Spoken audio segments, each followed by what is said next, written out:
आज हमारे पास परसेंटेज का कॉन्सेप्ट नंबर 2 है। लास्ट क्लास के अंदर मैंने आप लोगों को ये फार्मूला रादर देन कि आप लोग किसी फार्मूले को याद करें, मैंने आपको ये चीज़ सिखाई थी कि फार्मूला किस तरीके से हम खुद ड्रॉ करते हैं। अगर आपसे परसेंटेजेस के क्वेश्चन पूछता है, जिस चीज़ की परसेंटेज आपने फाइंड करनी होती है वो ऊपर आती है। फॉर एग्जांपल आपने डिस्काउंट फाइंड करना है, आपने प्रॉफिट फाइंड करना है, आपने इंक्रीज़ फाइंड करना है, आपने डिक्रीज़ फाइंड करना है, हमेशा वो वैल्यू ऊपर आती है।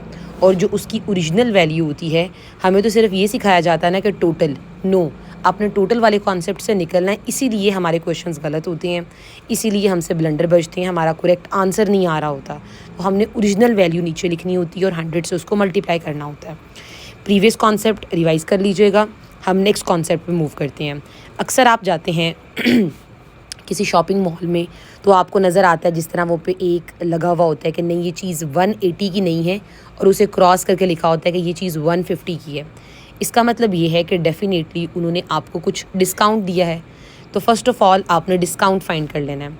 जिस तरह इसका discount, it's a common sense कि 180 में से अगर आप 150 निकालते हैं तो आपको उन्होंने $30 का डिस्काउंट दिया है। पेपर में क्वेश्चन ये आएगा कि what is the discount percentage.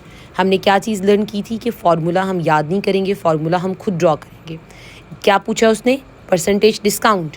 Discount जो पूछा है वो ऊपर लिखेंगे, नीचे ओरिजिनल वैल्यू आएगी और 100 से उसको हम मल्टीप्लाई करेंगे। सेम इसी पैटर्न पे हमने ₹30 डिस्काउंट था, 180 उसकी ओरिजिनल वैल्यू थी पहले वाली, जो कि 150 बाद में हुई थी। हमने ओरिजिनल लिखनी होती है और 100 से उसको मल्टीप्लाई करके हम सॉल्व करेंगे तो 16.67 आपका आंसर आ जाएगा। साइड पे मैंने 2 पॉइंट्स लिखे हुए हैं कि अक्सर आपको जो वन पेपर एग्ज़ाम्स आते हैं या आपको सीएसएस के अंदर आता है तो वो यूजुअली सेल या डिस्काउंट का वर्ड बहुत रेयरली इस्तेमाल करता है। आपको कंफ्यूज करने के लिए वो 2 वोकैबुलरी यूज़ करेगा जो आपने मैथ्स की याद रखनी है। हमेशा वो वैल्यू जो डिस्काउंट के बाद होती है, मतलब 180 के बाद अब वैल्यू क्या है, 150 है। तो हम अक्सर कहते हैं कि किसी जगह पे सेल लगी है, तो आप ये पूछते हैं कि उसकी सेल प्राइस क्या है। तो वो वैल्यू जो डिस्काउंट के बाद होती है उसको हम सेल प्राइस कहते हैं। तो एग्जामिनर आपको सेल प्राइस का वर्ड भी यूज़ कर सकता है। और वो वैल्यू जो डिस्काउंट से पहले होती है उसको मार्क्ड प्राइस कहते हैं या उसको लिस्ट प्राइस कहते हैं। ये 3 जार्गन्स आपने याद रखने हैं मैथ्स के, कि डिस्काउंट क्या चीज़ होती है जिसको हम सेल प्राइस कहते हैं, और मार्क्ड प्राइस या लिस्ट प्राइस क्या होती है, वो बिफोर जो है डिस्काउंट के। इसी तरीके से मार्क्ड परसेंटेज भी हो सकता है, लिस्ट परसेंटेज भी हो सकता है और सेल परसेंटेज भी हो सकता है। तो ये आपका बेसिक कॉन्सेप्ट यहाँ पर क्लियर हो गया।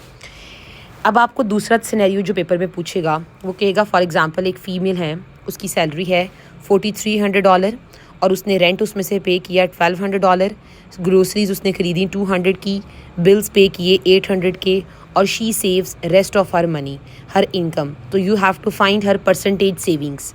ऑब्वियसली सी बात है, जितना टोटल और जितना खर्चा किया पहले हम उसको माइनस करेंगे तो 2100 आ गया। क्या पूछा उसने? Percentage savings. तो फार्मूला हमने क्या सीखा था कि हम खुद से फार्मूला बना सकते हैं। कैसे? जो पूछा वो ऊपर, ओरिजिनल वैल्यू नीचे और 100 से मल्टीप्लाई। तो 2100 उसकी सेविंग्स थी, 4300 जो है वो ओल्ड वैल्यू है। सो आपने इसको 100 से मल्टीप्लाई किया, आपका आंसर आ गया 48.83%। तो अब आपको पता चला है कि किस तरीके से now we are able to draw the percentage formulas. जो पूछा होता है वो ऊपर और जो ओरिजिनल वैल्यू होती है वो नीचे, ना कि टोटल नीचे। ये कॉन्सेप्ट आपने याद रखना है कि टोटल नीचे नहीं आता।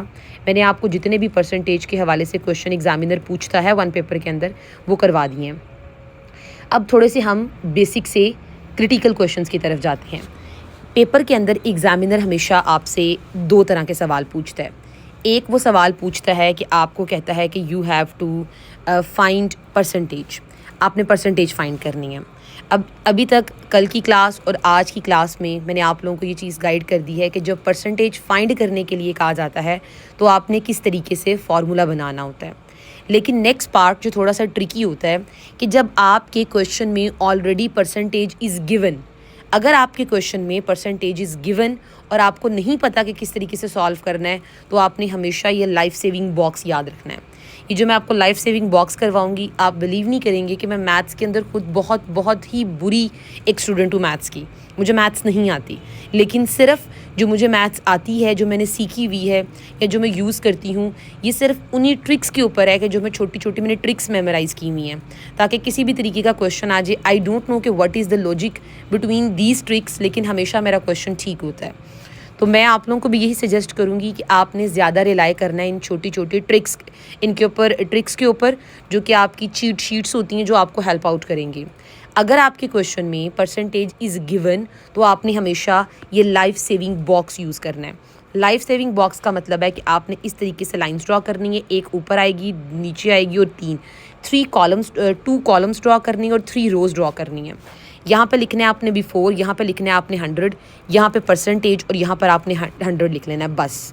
अब क्वेश्चन किस तरीके से आपको आएगा, मिसाल के तौर पर उसने पूछा है कि population of a city was 80,000 in 2010 and it rose by 20% in 2018. Find population in 2018. My concern is that कि population is given. Yes, if population is given, percentage is given, जो कि 20% is given in the question. अगर percentage given है तो मैं box इस्तेमाल करूँगी। Box क्या होगा, मैंने जल्दी से बॉक्स ड्रॉ किया, मैंने बिफोर लिखा, आफ्टर लिखा, यहाँ परसेंटेज लिखी। अब बिफोर में क्या आएगा, 2008 10 पहले आएगा या 18, कॉमन सेंस के 10 पहले आएगा और 18 बाद में आएगा। जो चीज़ आपने ये परसेंटेज 100 तो लिख लेना है। जो चीज़ जिसकी बात हो रही है सिनेरियो के अंदर, पॉपुलेशन की बात है, किसी प्राइस की बात है, किसी डॉलर की बात है, तो वो आपने साइड पे परसेंटेज के नीचे लिख लिया कि पॉपुलेशन की बात है। अब आप देखें क्वेश्चन क्या है, कहता है कि population of a city was 80,000 इन 2010। तो हमने पॉपुलेशन वाले रो के अंदर देख लेना है, वो 2010 की बात करें तो 2010 के नीचे आपने 80,000 लिख दिया। और उसने कहा है कि फाइंड पॉपुलेशन इन 2018, जिसकी फाइंड करने के लिए कहा वहाँ पे आपने एक्स लिख लिया। अब आप देखें वो कह रहा है कि इट रोज़, अगर वो इंक्रीज़ हुई है तो जो आपके पास बेस आपने 100 ली थी उसमें आप ऐड कर देंगे उतने नंबर, और अगर डिक्रीज़ होगी तो आप उतना निकाल देंगे। अब चूंकि इट रोज़ बाय 20, तो 100 में आपने 20 ऐड किए तो वो 120% हो गया।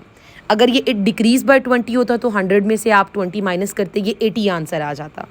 तो चूंकि ये इट रोज़ बाय 20, सो आपने 100 में 20 ऐड किए तो आपका 120% बन गया। जब आपकी ये सारी वैल्यूज़ बन जाएंगी, आपने ये करना है कि इसको आपने मैं आपको एक दफ़ा इसको दिखा देती हूँ। आपने फिर क्या करना है, फिर आपने करनी है क्रॉस मल्टीप्लिकेशन। क्रॉस मल्टीप्लिकेशन के 100 को आपने x से मल्टीप्लाई किया, साइड पे आपको नज़र आ रहा होगा। 120 को आपने 80,000 से, x आपने फाइंड करना था, 100 इधर आ गया, you have to solve it. जब आपने सॉल्व किया आपका आंसर आ गया, तो डायरेक्ट आपने एक फार्मूले के थ्रू, एक टेबल के थ्रू आपने जो है वो आंसर फाइंड कर लिया। इसी तरीके से दूसरा क्वेश्चन देखें, कहता है कि पॉपुलेशन ऑफ अ सिटी वो 78,000। अब मैंने देखा कि क्या इस क्वेश्चन में परसेंटेज गिवन है, यस गिवन है। फ़ौरन मैं क्या करूँगी, टेबल ड्रॉ करूँगी, बिफोर लिखूँगी, आफ्टर लिखूँगी, परसेंटेज 100 लिखूँगी, बेस। अब उसने बात की है 2010 की, 11 की और 12 की, तो बिफोर में 11 लिखूँगी, आफ्टर में 12 लिखूँगी। क्या कहा है उसने कि पॉपुलेशन ऑफ अ सिटी वो 78,000 इन 2012। तो 2012 की पॉपुलेशन 78 थी, मैंने उस वाले बॉक्स में लिख दिया। और उसने कहा कि इट वाज मोर का वर्ड है तो ऑब्वियसली 100 में 30 ऐड होगा तो 130 आ गया। लेस का वर्ड होता तो हम 30 माइनस करते तो ये 70 बन जाता। और आपने 2011 की तो फाइंड करनी है, again cross multiplication and find the answer. Similarly एक और क्वेश्चन देखें कि a shopkeeper buys an item keeps 10% profit. मैं सिंपल ये देखूंगी कि क्या परसेंटेज गिवन है, यस गिवन है, अगेन ड्रॉ द टेबल। अब प्रॉफिट है और सेल है। अब आप खुद सोचें कि प्रॉफिट या, और उसने पूछी आपसे फाइंड द कॉस्ट प्राइस। हम एक चीज़ क्या होती है, कॉस्ट होती है जो आपने ख़रीदी और ये आपने बेची। तो ख़रीदते आप पहले हैं तो कॉस्ट पहले आएगा, बेचते आप बाद में तो सेल बाद में आएगा। तो कॉस्ट और सेल। अब कॉस्ट 100% लिखेंगे। उसने पूछा कॉस्ट फाइंड करें, तो वहाँ पे आपने x लगा दिया। उसने बेची कितने में, 132 के अंदर, और उसको 10% प्रॉफिट है। प्रॉफिट है तो आपने, प्रॉफिट हमेशा ऐड होता है तो 10% आपने ऐड कर दिया। Again cross multiplication and solve this question. तो आपने एक और चीज़ सीखी कि अगर परसेंटेज इज़ गिवन तो आपने सिंपल किसी भी लॉजिक में नहीं जाना। आइदर वो डिस्काउंट का क्वेश्चन है, इंक्रीज़ का क्वेश्चन है, डिक्रीज़ का क्वेश्चन है, सेल का है, प्राइस का है, किसी भी तरह का क्वेश्चन है। If the percentage is given, आपने सिंपल ये फार्मूला, ये बॉक्स आपने अप्लाई करना है। इस बॉक्स के थ्रू आपके क्वेश्चंस बिल्कुल ठीक हो जाएंगे।